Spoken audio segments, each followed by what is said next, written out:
warm welcome to all. In today's quick learning, we will go through how we can create random data set in Excel. Suppose we want to create a data set having employee ID, name. You can have name of your own choice, okay? Then date of joining, and you can enter salary or sales, okay? Like this. So for employee ID, we can start with numbers. So let's start with any number, okay? And what you will be doing, you will be adding any number and do control and click and drag that number. Like this, we can create data set. Then for name, you can have ABC or you can have Monday, Tuesday, or you can add your own name. Let's go with this Monday, Tuesday list. But for name, you need to add a name as per the list and date of joining. For this and sales, we will be generating the random dates and random sales amount. Let's come for the sales first. To the sales amount, random numbers.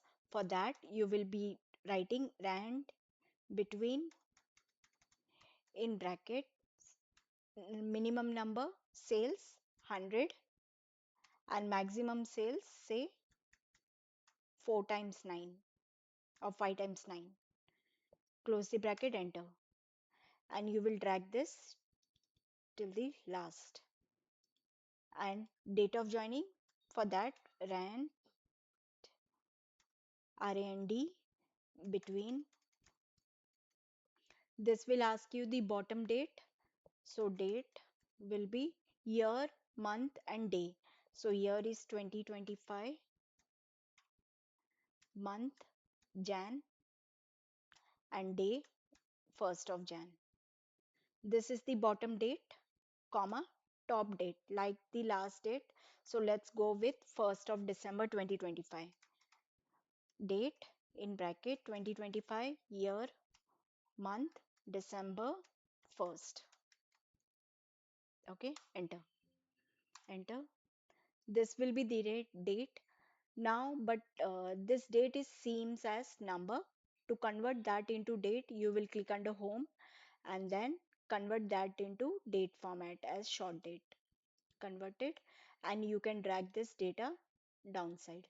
Now if I do anywhere enter, or if I close or save, if I move my cell anywhere, the data keeps on changing. I want to fix that data.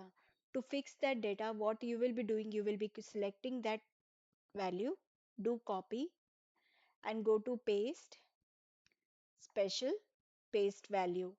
You will go with this option, paste value, option number 1, enter.